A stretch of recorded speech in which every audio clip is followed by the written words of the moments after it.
Welcome to In My Opinion 4, Valkyria of Evolution.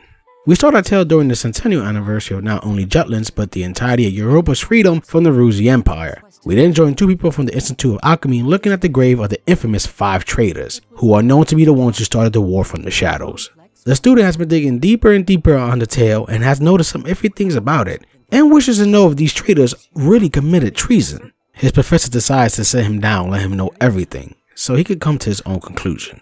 So now we sit as well, to learn the history of the 5 traitors, the anti-Valkyria squad, and all those connected to this historical event known as the Liberation War. The story does a great job sucking you in right off the bat with the allure of the mystery of the 5 traitors and how and why they started the war. The backdrop of the student and professor is used well and is not just a tossed-in idea, since while the professor narrates the story, the student does ask some questions and even gives his thoughts on some of the situations. It's a good thing the story itself is interesting, else I wouldn't have given a damn about their rambling. Even the political side of things have my interest. Same goes for the characters themselves, as each has their own unique personality and their reasons for fighting this war. They don't come off as bland and boring, and you start to get attached to them as you play and find out more about them. The game does a pretty good job in giving most of everyone who is of importance a chance to shine a bit and make you care. Eventually, you believe these characters have formed a bond, even with the tension going on with the war and the group itself. Even the baddies are given some personality instead of being some faceless goons. The game, while having uplifting and funny moments, does remember this is a war and not everything is pretty, though it never feels tone deaf. I will have to say there are tons of cutscenes in this game, and you'll be sitting for a little while before you get into gameplay again.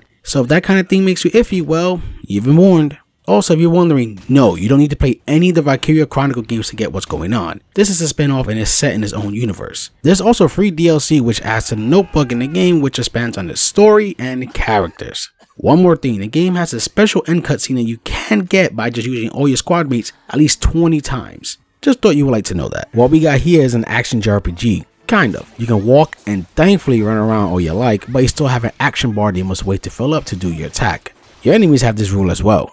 You can take up to 4 squad mates from a group of 11 and battle, each with their own separate class groups, such as the Shocks, who can deal out some serious damage, and Sapphires, who basically act as your mages. While in combat, you can freely switch between characters, and when you're not in control, the AI takes over, and for the most part, it's not brain dead, with rare moments of stupid only happening during boss fights. You can switch to commands on the fly like free, attack, and defend, and if you want to take it up to the notch, you can change each character's style in the tactics menu with the priorities. This makes the AI focus on certain aspects like buffing up the team, using grenades, and more stuff like that, with more priorities unlocking after certain events. I personally never used priorities, as the regular AI was just fine to me.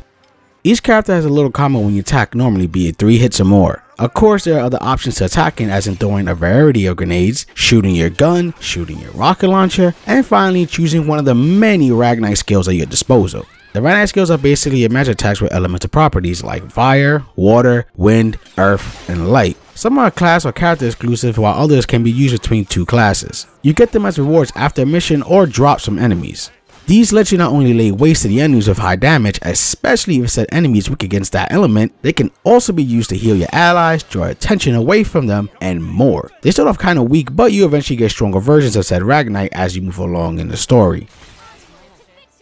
Each time you pick any of your attacks that isn't the basic swing, the game does freeze and shows you the radius of the attack and estimates how much damage you'll be dealing. It's meant to give you a chance to think before pulling off your attack. It's also a great way to stop everyone from gunning you down in that instant. You can hide behind sandbags for cover and even sneak around in the grass, but I found it to be utterly pointless, as it really doesn't make a difference and you're better off just blocking. The machine guns felt kind of but the other weapons you can use actually help out a lot, such as the rocket launchers that weaken walking tanks much faster than whacking it, at least in the beginning. Emotions play an important role as well during combat, as putting panic and fear in your enemies make them a much easier target. They don't shoot straight, they fumble around, or even try to haul ass. These emotions can be triggers in different ways, like clearing a herd of enemies with ease in front of them, or even tossing a smoke grenade to blind them. Actually, the smoke grenade will become one of your best friends in this game, as not only does it freak out your foe, it blinds them to you so you won't get shot in the hail of gunfire. However, you and your squad are no different, as any of you can fall into the same fear and panic, resulting in you moving much slower and taking greater damage. The little bar on top can also play into this and is known as a state of war. Blue is for your side and red is for the baddies, and all you need to do is capture bases and kill enemies fast and swerve it your way. The benefits of this are your action gauge might fill up faster and the enemies may trigger their negative emotions much easier. though this goes both ways since the baddies can try to recapture the base, so it's best to keep your eye on it. The enemy AI may not be the brightest, but that doesn't mean you can always rush in, as the sheer number of them and robo-tanks can sometimes almost get you killed. There is permadeath, and when an ally falls, they will get replaced by a generic soldier. However, I never ran into this as the game always gives you a chance to pick up a downed ally, and there's no cost for it. Plus, from what I hear, the story cutscenes don't change, so it's kind of a pointless feature in my book. Not gonna lie, the combat just felt odd to me at first, as it seems like they were trying to do something different with this game, but at the same time wanted to try to please the Valkyria Chronicle players. However, the more time I put into it, the more I started to find myself enjoying it. I just like this more action take on it with a tiny hit of tactics, as it kept things moving while letting you plan out some of your attacks. Another plus is everyone, be it on field or the bench, gets experience, so you don't have to worry about being forced to play with super weak characters during certain story sections, although the ones in the field still get a tiny bit more XP.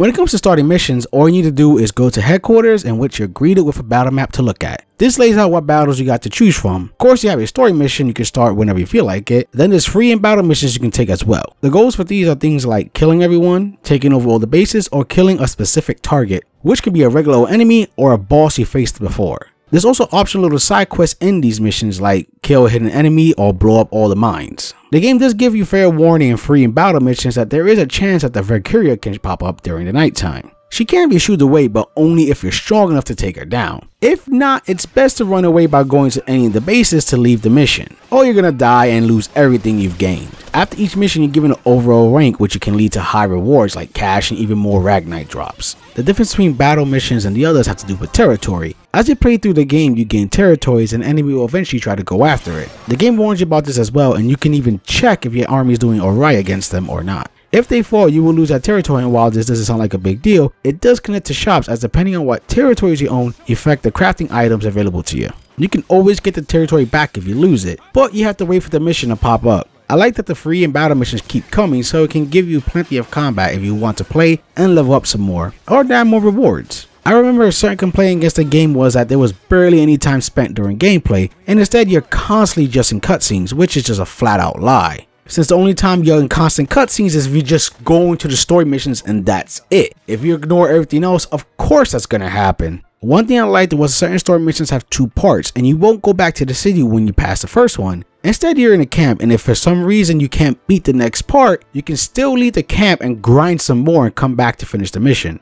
This is a godsend, as I would have thought the developers would screw you over and make you do the first part again. There's also a report system in which by completing certain goals you can get money and Ragnite shards. You can use these shards to get some Ragnite skills. While not in combat, there are some things you can take care of in the city. There's multiple shops in which you can buy materials, and as mentioned, what material shows up depends on what territories you got. You can also get materials from chests on the map during combat, but it's a pretty small amount compared to just buying it from the store. Now that you got your materials, you can go take it to the workshop where you can make new coats, gloves, pouches, and boots. Each material gives certain bonuses to each pair of clothing, and the game thankfully lets you know what material does what. Some of the effects are things like a raise in attack power, health, defense, drop rate, elemental resistance, and more. There is a sense of gambling as each material has a percent value it might hit, so you're not guaranteed the highest. Just pick and choose and go do any mission, and by then the item will be ready for pickup. What's great is you don't need to make equipment for each character, as one piece of gear affects the whole team. What else you'll be buying is upgrades for your side weapons, you know, like grenades and guns. This is done at the factory, and all you need to do is put down the cash and bam, new better side weapons with higher damage, bigger radius, and longer effect time. I personally found it worth it since I ended up using grenades both normal and smoke a lot, as it made things easier. As you play the story, you unlock more upgraded versions of old weapons as well as brand new ones. What else you can do here is set up your character's equipment and skills. This and the mission briefing screen are the only spots you can do this. Lastly and most importantly is your main weapon upgrades. You can go with a grid where you'll be able to upgrade characters' regular and magic attacks, piercing power, and most importantly, their elemental level, which lets you use higher Ragnite skills. The way the system works is you use your Ragnite skills you collect to upgrade slots, which opens more paths. You're probably thinking, but wait, this is stupid since I need Ragnite skills as well for my characters. I felt the same way, at least at first. but you'll be drowning in Ragnite skills in no time, so it never feels like you're in desperate need of them, since you can complete missions to get more. The leveling grid will increase as you move along the story as well.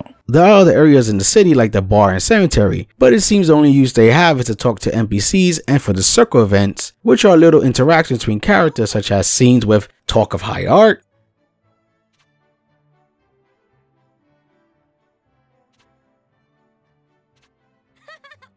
girl talk,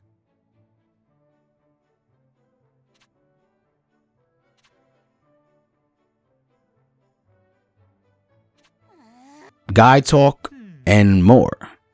These help give more personality to your squad and other characters. It helps that the dialogue can be pretty funny as well. The circle events appear at random, but luckily you can always check your circle menu to see if one is active, and go find it instead of checking all the areas on foot each time you do a mission. If one of the characters fell in combat, you won't be able to access certain ones, but they're not gone forever since there's a way to remedy that with New Game Plus. You can visit our 2 narrators anytime you like. Here you can watch cutscenes in the book and even see brand new cutscenes that pop up after you progress a little in the chapter, which helps fill some holes and gives even more details. There's even an encyclopedia just in case you forgot some of the backstory to this world. Lastly, we got a little memo notebook to venture into. These are full of cutscenes that help expand a character's personality and background, such as why Bridget doesn't really partake in drinking,